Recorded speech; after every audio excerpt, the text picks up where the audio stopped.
welcome back sa usapang hanap buhay, usapang sabon, usapang pangpaputi na nakakatulong sa ating mga balat kung kayo ay mayroong mga kati, ayan, kung kayo ay mayroong pimples, kung mayroong kayong dark spot, melasma, or di kaya anti-wrinkles, dami siyang anti guys, no? Papakita ko lang sa inyo guys, hindi na ito bago sa lahat. Alam kong paulit-ulit ko tong sinasabi. Karon guys, akong i-share sa inyo ha. Kay kini akong baluton nga sabon.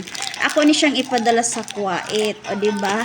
At tong una niyang kinuha, 5 sa dangyang gikuha. Pero maliliit. Ngayon, 5 pero malalaki. Kasi malaki na ang aking niacinamide. 135 grams na siya guys. Ngayon guys, bakit ulit siyang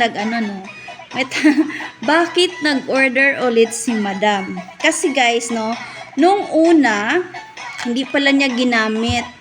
Tapos, nung nagkwentuhan kami, marami daw siyang, nangangati daw siya, nagkakaroon siya ng mga kati-kati. Sabi ko sa kanya, gamitin kung mayroon ka pang natira sa sabon na niacinamide na nanggaling sa akin, nung nagpadala siya doon guys, isabon mo yun sa iyong katawan. Yun guys, ang nangyari, nawala ang kanyang mga rashes or yung makati. For short guys, maganda talaga ang niacinamide, no? Ang niacinamide, hindi lang talaga siya sa merong kang kati. Kasi ako naranasan ko rin talaga guys. Alam natin na ang niacinamide maganda talaga. Hindi lang siya whitening, nakakatulong din siya sa may mga pimples guys na nakakatuyo din siya ng pimples. Tapos, bukod doon, kung ikaw ay mayroong melasma o dark spot dyan, guys, magandang gamitin ang niacinamide. Maraming benepisyo ang makukuha mo sa niacinamide guys, no? Hindi lang siya puti. Kung naghanap kayong mayroon kang fineness, nakakatulong siya guys, ha?